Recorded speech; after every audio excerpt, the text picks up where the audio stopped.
Hello, my name is Xavier Mercado, and this is Spearhead Conversations. Today, I'm joined by special guest, Brian C. Wilson Jr. All right. Hey, he is the founder of Seven Generation Contractors. That's right. Based out of Fort Atkinson. This man, I will tell you, is a pillar in his community amongst the tribes of Wisconsin. I have ran into this man numerous times through commentary and boxing, which he's a great fan. But more than that, he's just someone that has a deep influence. So we finally spoke to each other at the past event, and I had to ask him, let's get this interview. He agreed, so here we are today. So without further ado, how you doing, Brian? Well, thank you very much, man. Everything is going great. Our season right here is kicking off amazing. Lots of jobs going down. Yeah. And like you said, I own Seven Generation Contractors. We're the only American Indian-owned commercial, residential, and military concrete company in the state of Wisconsin. Yeah. I founded the business on April 18th, so we're coming up on 3 years in business. Here we go. And it was like a rocket. Yeah. Shot the success and the jobs took off like crazy. Yeah. And now we got the best equipment, as you saw some of my stuff outside. Yeah. We have a good reputation in the community. McDonald's is one of our biggest contracts. That's a big deal. Make them smile, huh? So it's going great, man. I'm really happy to be here. Thank you very much for inviting me. Hey, man. Well, I've just been watching, man, and like I said, that influence has really resonated while I've watched from afar. But definitely, you always gotta, with the premise of this platform I set up, is just focusing on the journey and success. And I can see there's so much that's already come from you and so much more. So I definitely want to hear your story. Okay, yeah, man. Shoot, anything you want to know. All right. So you ready to jump in? Let's go. Let's do it. So where were you born? I was born and raised in Fort Atkinson, Wisconsin. It's a small town between Madison and Milwaukee. Let's see here. I went to high school there, played football. And I think my family was the only Indigenous family from the area, like in that whole area. So I'm Oneida and I'm Odawa. Wow. Yep. Okay. So, Green Bay is where the Oneidas are. Yep. And in Manistee, Michigan is where the Odawas are. Odawas. And so my grandfather was full-blooded Odawa and my grandmother was full-blooded Oneida. There you go. And so our family down in Fort Atkinson, we're the only Indigenous folks there. So after high school in 2000, I went to UW Whitewater. Yeah. Got a bachelor's degree. I played football there. Yeah. Following that, I went to University of Minnesota Duluth, got my master's degree. There we go. And then after that, I worked out in the field in social services and child protection and that, child therapy, that kind of stuff. And then I went back to school to get my doctorate of education. Got you. And that was a 4-year program. I did 2 years, which was all the coursework. And then in the beginning of the 3rd year, I actually got hit by a drunk driver, man. Oh, sorry to hear that. Yeah, it put me out of the game for 2 years. Mm-hmm. So I didn't work or do anything for 2 years. And then when I got back on my feet in 2018, I decided that, I don't want to do social services anymore. Yeah. My whole life, as I was putting myself through school and the tribe helped me with college and all that, I always did concrete and construction. Yeah. And so I was like, that was the best time of my life, the funnest time, always in the sun, working out, So I went back to that. Before we jump that far, let's rewind it back. Sure. But here we are getting the summarized, What was your childhood like growing only an Indigenous family at Fort Atkinson? I guess I didn't feel any different, Mm-hmm. I didn't feel any different, and it's because I was really good at sports. I think that all the other kids really liked me, man. Yeah. But, I got into a lot of trouble. I did. I got into a lot of trouble, man. I ended up in jail. I ended up in prison. Yeah. And after all that, man, I got out in 2002. I was in prison in Illinois for drugs. Yeah. And after I got out, man, I changed my life. Mm-hmm. And I went back to I went to college. Yeah. And got my bachelor's and master's and all that stuff. But it was tough, man, growing up there, just, being the only basically minority. There were some other Mexican families there, but now there's more. But in that time, there really wasn't. With that being in and out of trouble, high school, what brought you on the path of post high school? Let's see. Actually, when I was going to high school, man, I got in trouble. Yeah. I ended up in jail when I was 17. Yeah. And I went to jail for the distribution of THC. I got a felony. And so it was kind of funny because I was in jail with kids. I got 7.5 months of jail, no probation, okay, for some weed. Yeah. I was in jail with everybody else. But when I applied to get my GED or my HSED rather, Yeah. I couldn't go to school in the jail with anybody who was 18 or older. Wow. So I was always in special ed, you know what I mean? Yeah. So when I got into the high school HSED program in the jail in Jefferson County, Yeah. it was just a teacher and I. Okay. So you got that tutor I got that one-on-one. one-on-one. Yeah. So for 5.5 months, I got my HSED. Technically, I graduated high school early. Yeah. I wrote the judge, and he gave me Huber, and then I went off for 2 months and went to work. And then after that, I got out, Yeah. and I acted a fool again. And I ended up in prison in Illinois for 2 years. Wow. For drugs again. Yeah. But then it was after that is when I started getting it figured out, you know. Got you. Well, construction. You were Yep. bringing that up. Yep. You got all this education now. You Yep. got a master's under your belt. Construction. Tell me more about that. How does that resonate with who you are? Okay, construction and concrete now is everything that I am. I think my whole life, man, I was trying to get away from the concrete. Yeah. Oh, I'm going to get a bachelor's degree in social work. I want to help the community do all stuff. Okay, but my true calling, man, was concrete was so easy for me. So after I got out, I was working concrete when I was 17, 18 years old. And it was, to me, like super easy. I learned it, and I had a really good teacher, Yeah. and I figured it out. But then I was like, you know what? These guys are working really hard, man. And I wanted, the tribe offered higher education funding, so I wanted to get away from the construction scene and try something else. But ultimately, in the end, after I got hit by the drunk driver, man, I got hit. Yeah. And it was like that white flash. Yeah. And you're like, you see your whole life flash before you, Right man. before your eyes, man. I was laying on the ground thinking to myself, the best time of my life, man, was when I was doing concrete and construction. I was having a hard time in social services, being like a child maltreatment investigator, I can only imagine. being a forensic interviewer of the children and CPS, and having to do the court stuff and put kids in foster care, all that whole thing. Yeah. It turned my hair gray. You know what I mean?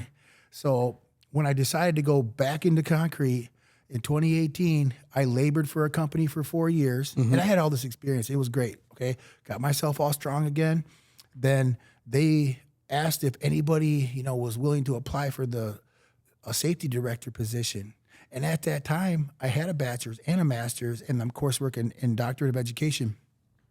So I applied, and I got the position. Yeah. So for 4 years, not only did I labor, but I was also the safety director. There we go. And then in the fourth year, or actually the third year of that last 4 years of it, the owner asked me, he said, hey, man, you want to buy my company?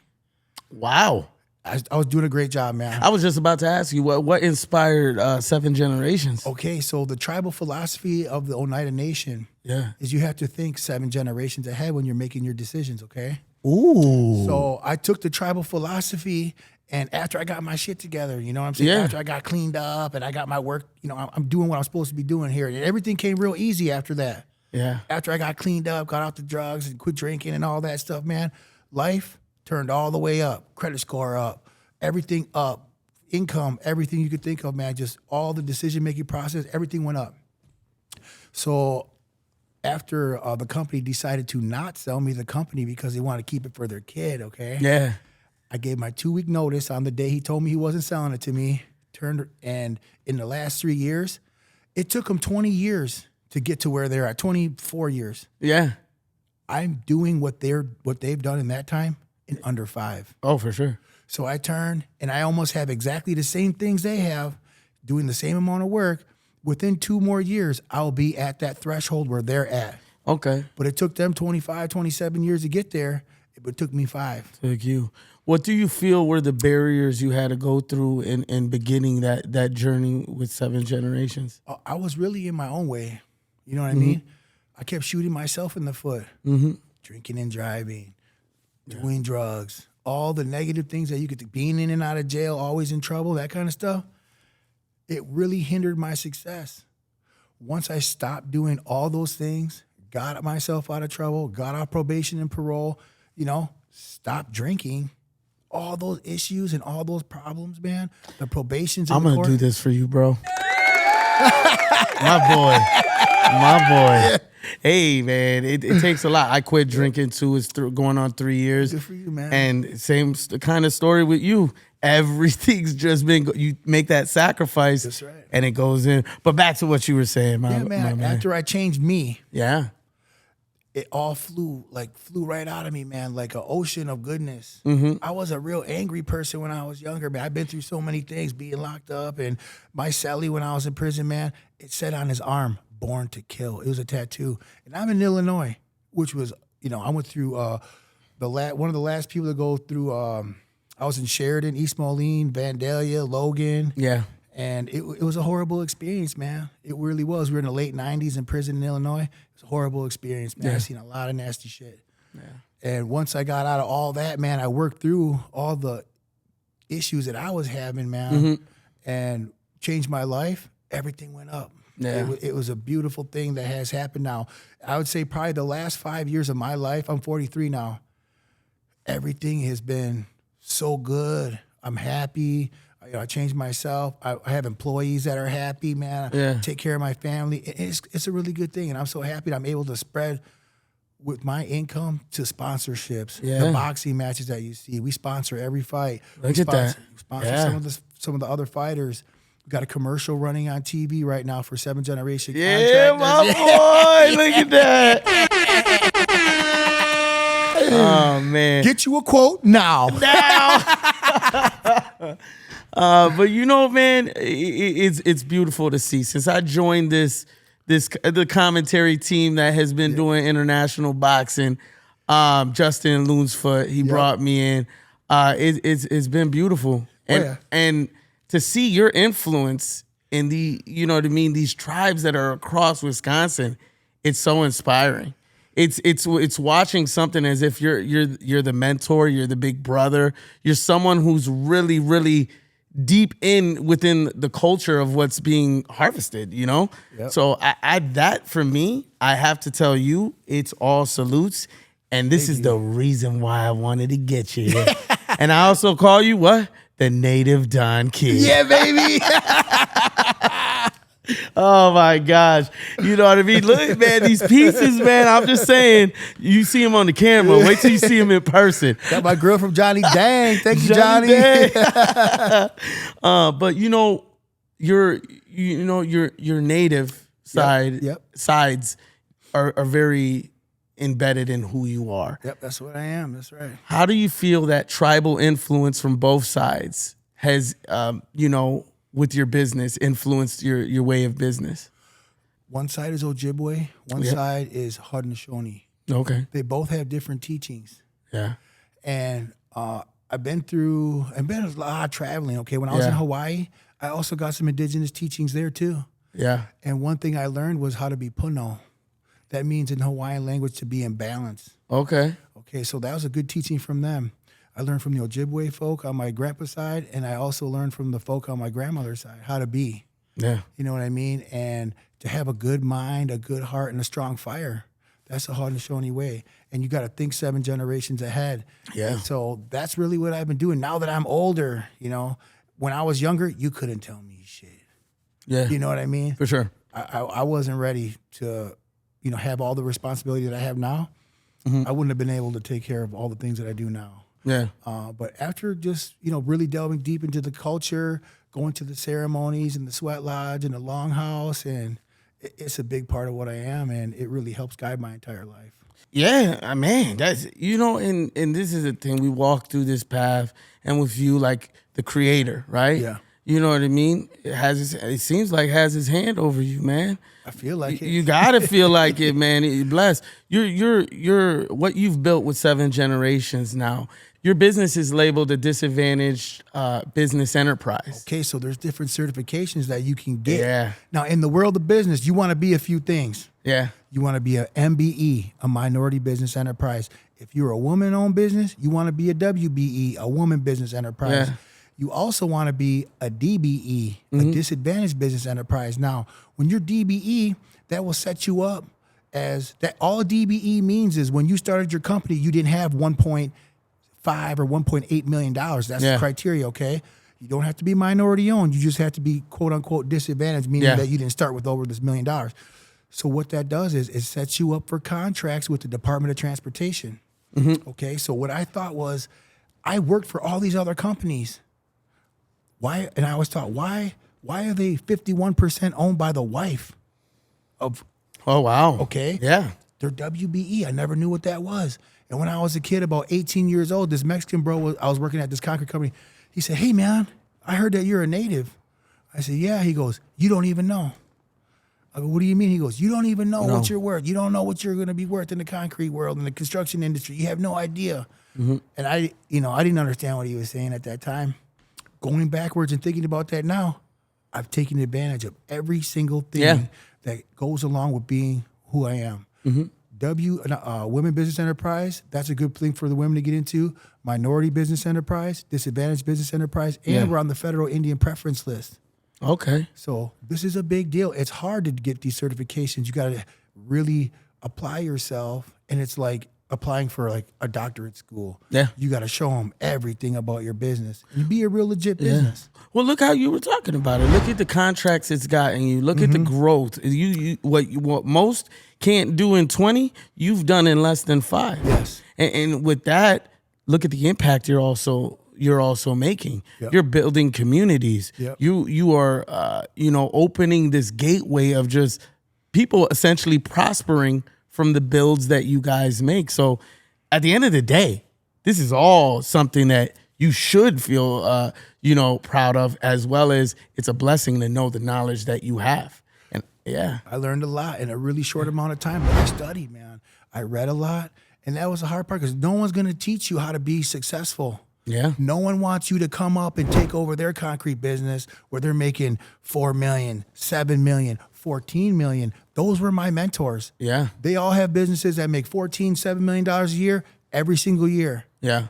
And we are right on their tail. Yeah, for sure. And I had to, when I was working at that last company, I thought to myself, why does he want to sell me his business?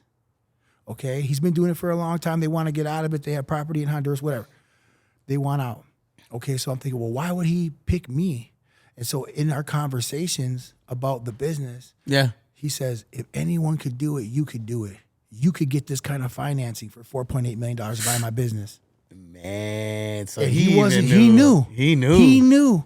And then when I started really getting into it, calling the SBA, talking to my tribe, the Oneida tribe in Green Bay, we got our own bank, Bay Bank. Yeah. I'm telling you, they financed me, it's over with. Yeah, man. To the moon, man. We got CPAs, we have attorneys, we got everything major corporations have, and we have now 5 employees, and we're killing it, man. Well, look at that. There's something to be proud of, but more than that, just in this little time we've been talking, it's the knowledge that you're dropping. You received the safety award from the Fort Atkinson Chambers of Commerce. I've received quite a number of awards. So I'm a member of the Associated Builders and Contractors now. Okay. When you're out there working in the world, if you're in the non-union sector, you want to be a part of ABC. That brings a lot of credibility. Okay, I'm also on their safety committee. Yeah. When your guys are out there working in the commercial areas and on these commercial jobs, things happen. Construction is very dangerous. So what happens is if someone gets sick, injured, loses a finger, whatever, they get hurt, you got to report that. Yeah. And so what I learned working for that other company as a safety director is how to be a safe company. Yeah. How to do all this stuff, really read about what safety is. What are the state protocols? What is OSHA looking for? All those things. So when I had my company, safety number 1. Yeah. You get one ticket from OSHA, it'll put you out of business. Someone dies on your job site, it's over with. Yeah. Forget about it. So I took safety super serious. And with that, we built the company around safety. And yes, last year we had 0 reportable accidents. There you go. And we won a major award. Yeah. And before that, we won a few other awards to the Department of Transportation. That was amazing. So since we've been in business, there's been about 2 or 3 awards a year that we won, including Entrepreneur of the Year from the American Indian Chamber of Commerce. Look at that. This the man right here, man. But being a part of the chambers, Yeah. being in close communication with the banks and learning finance and all those things, man, having your life in a place where you do have a good credit score, you do have a business plan, how are you going to execute these financial projections, how to do all those things. What I learned was you have to be better than your accountants. So you have to learn that for you. You can't just entrust these people with all this money. Okay, you need to know where it's going. You need to know how to do the payroll. You have to learn all this stuff before you can turn it over to someone that you're going to pay to do those things. And I had to learn really fast. Yeah. And with the skills that I learned in my bachelor's and my master's in the doctorate program, I used those into business. And then I started learning business. And I have a lot of mentors. Ken Buford, he's one of my buddies, and he has a Cunico sign where they do all the signs over the interstate. Yeah. Okay.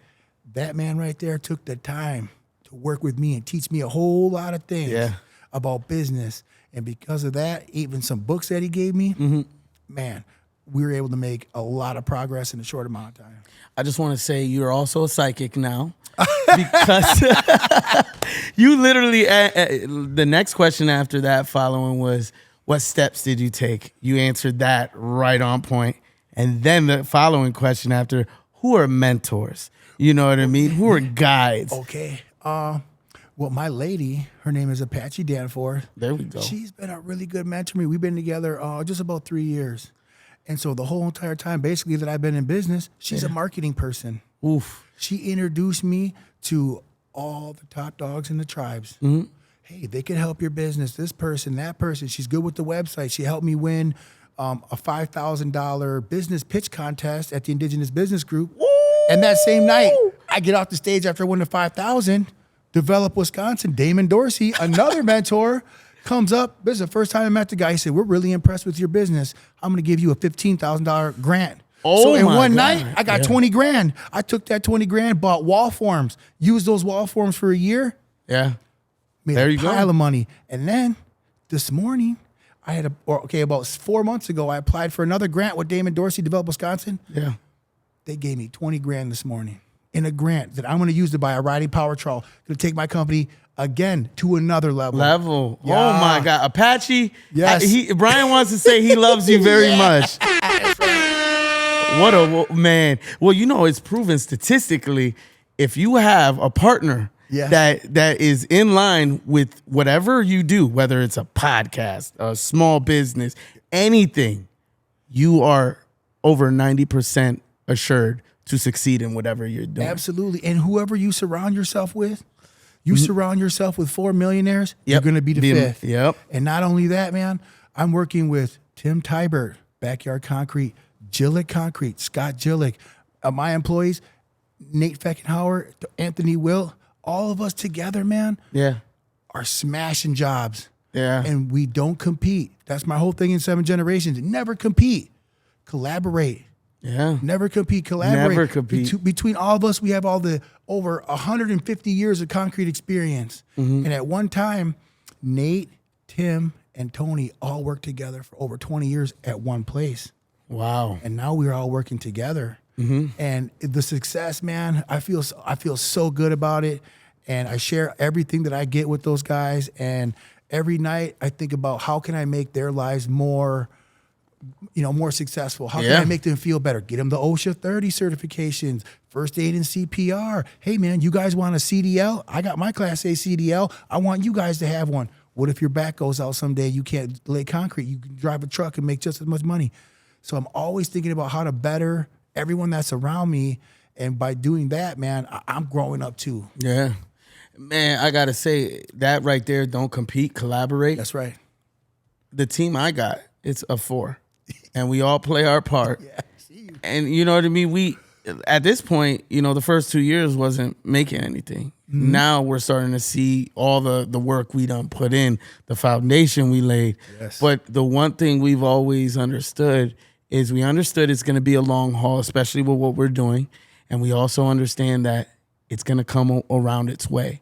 And I really, really resonate with what you just said, because it's so true. To see where we started, to see where we're at right now, it is unbelievably like You know what I mean? Being able to talk to Shane Mosey Jr., Yes. get him out to Menominee Casino May 17th.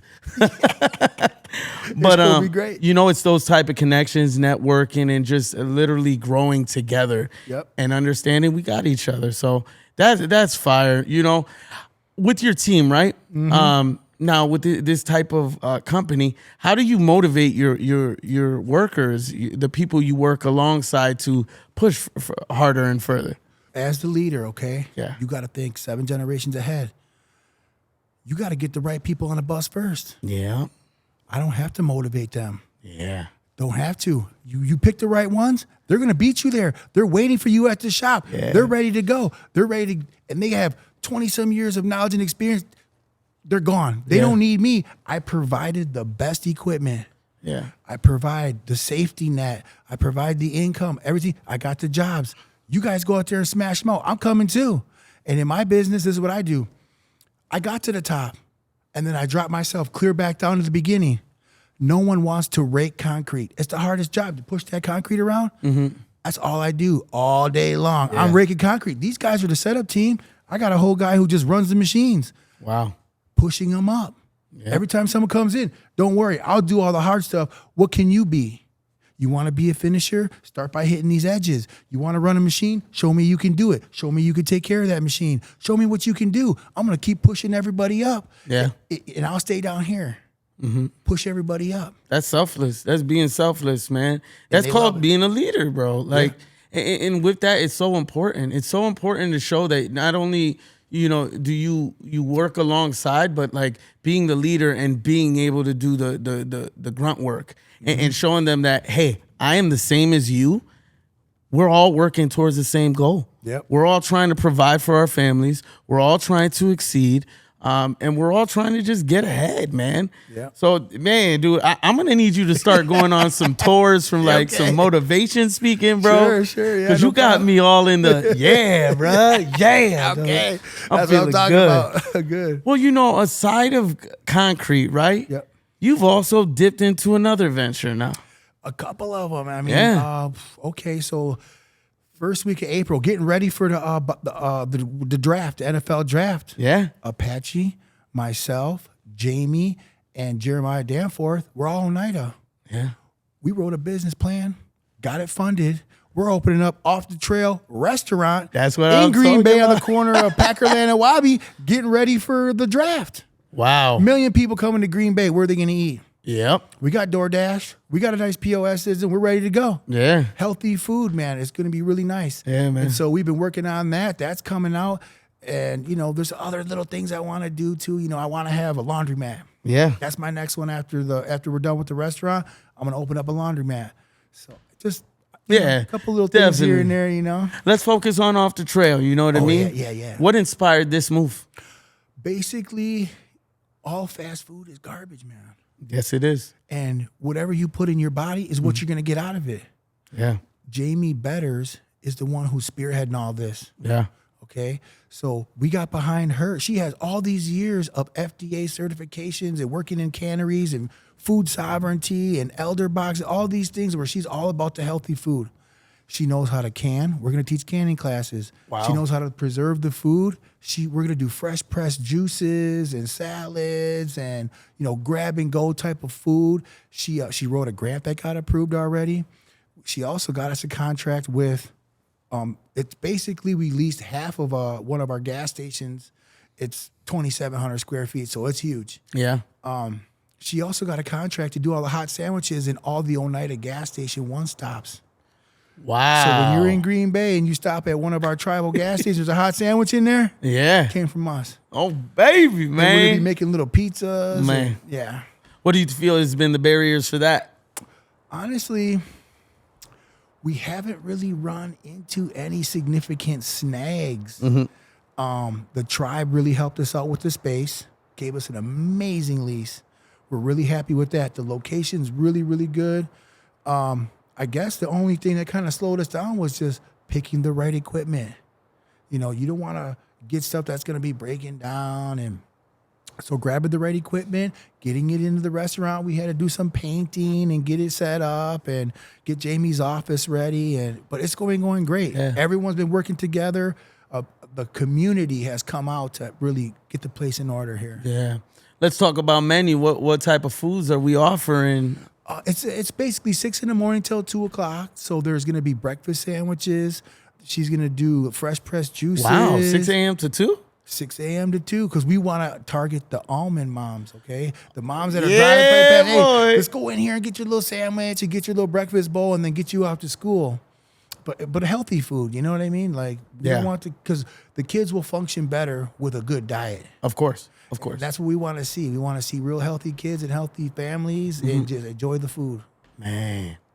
You know, I can't help but just like say like, wow, you know. It takes, the way I say it, right? I built this platform for my children. Yeah. Oh, yeah.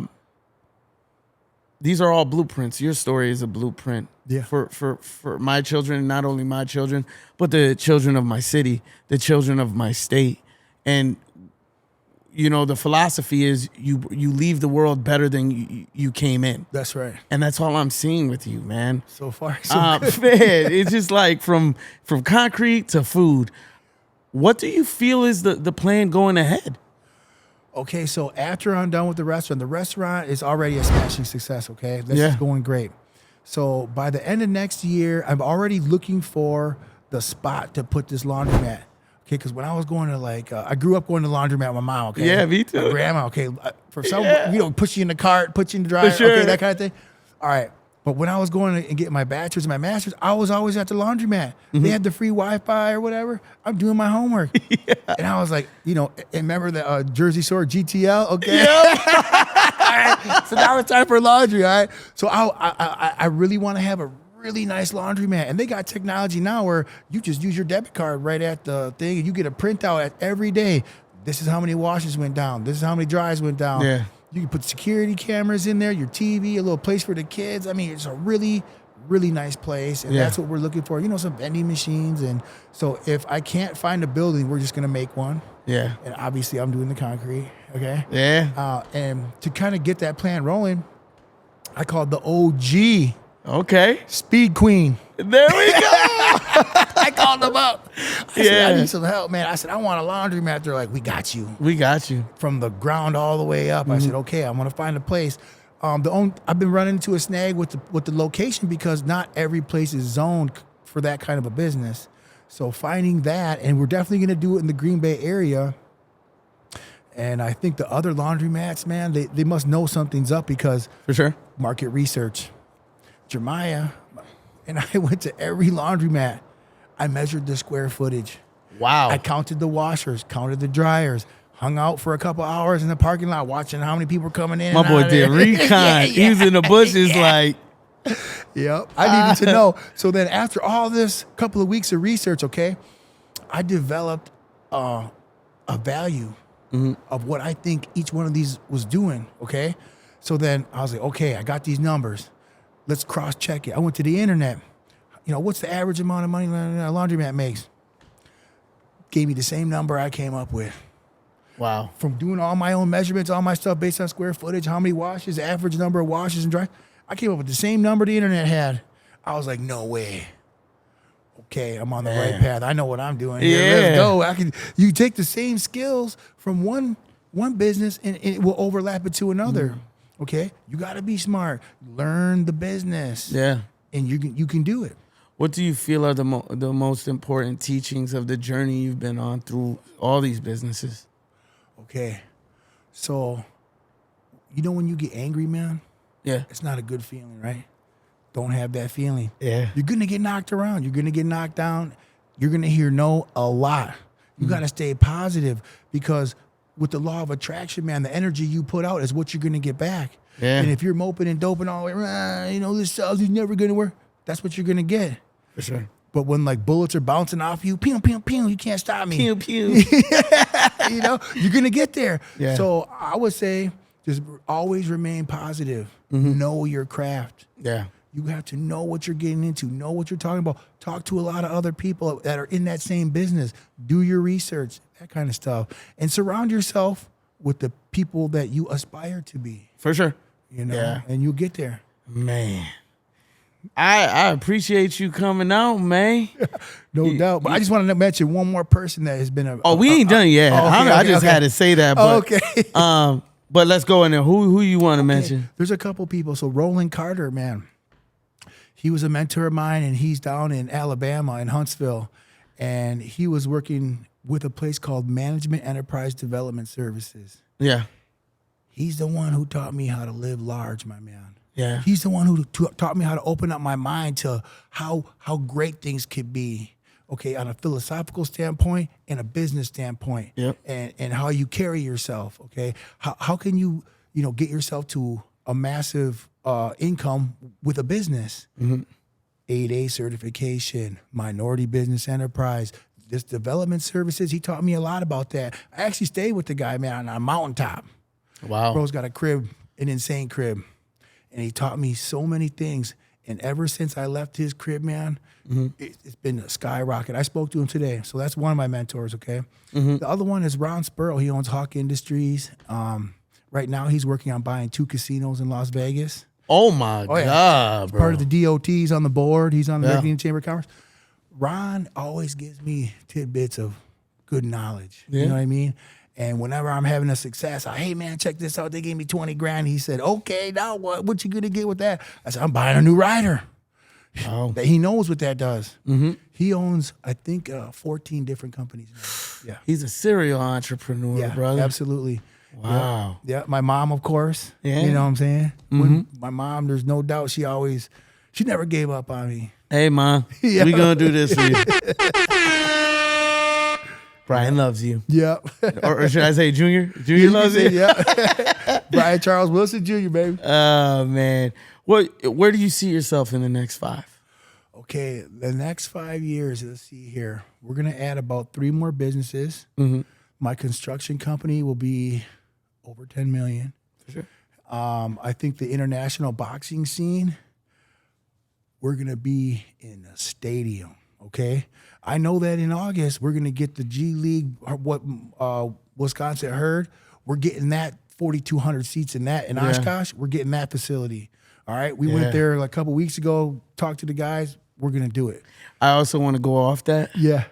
I got another fighter in the bag that has agreed to show some love. So I'm happy he said something like that. We got a big venue because every single spot that we've been to, Potawatomi Casino, Menominee, the golf club, all those places have been absolutely packed. Yeah. And now we have security out there, and it's getting to be a massive thing. Can I say something? Like this, when they brought me in, right, I was just a special guest.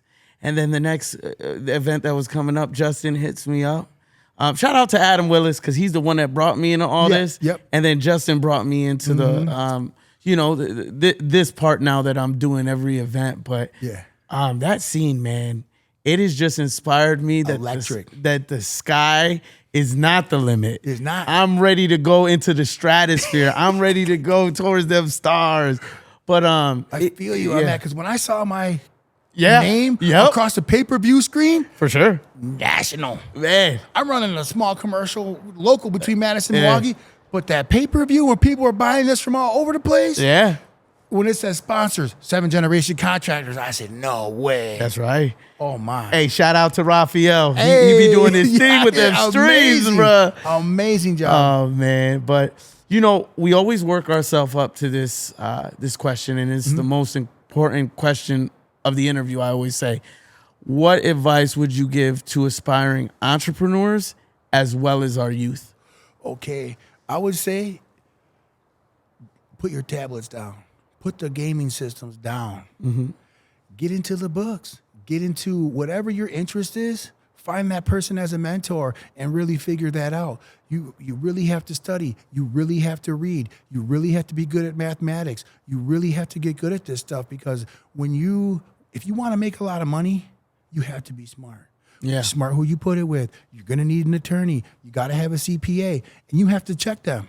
You need to know more about this stuff than they do sometimes. Yeah. And that's what I noticed. And I had to get really good at all these things in order to trust somebody else and pay them to do it. Yeah. Okay, so you got to be double checking all the time. I would say it takes time. Anything worthwhile is going to take a significant amount of time, and you got to make a sacrifice. Sacrifices that I've made, I don't have a TV in my house. Yeah. I just got the internet. I was running my business off my phone and a laptop. Wow. It's because I don't want to poison myself with the stuff that's on TV. Yeah. You know what I mean? It's garbage what's on there. And the news, don't watch the news. No, man. You're don't going to watch get the depressed really fast. Yep. Focus on what you want, not what you don't want. Yeah. And I would say don't drink and don't do drugs. And you'll be all the way up. My boy. Man, dude, I appreciate you coming on. I appreciate Anytime. you just sparing the time and really being transparent with who you are and just, we have our audience. We've built it from the ground up.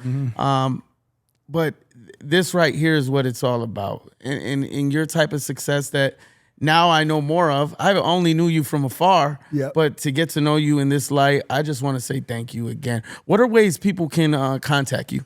Well, you can find me at 608-642-0241. That's my cell phone. You call me anytime. Or you can hit me up on an email at Brian, BRIAN, at the number 7 generationcontractors.com. And then you can also go to my website, www.7generationcontractors.com. Man, again, Brian, I appreciate you so much. Anytime. And I look forward to us growing a relationship and just going in the future. We're both invested into the international boxing scene, so I'm pretty sure we got to find a way how to collaborate and just build off the momentum that's growing through this. So again, thank you for coming out. And with that being said, Spearhead out.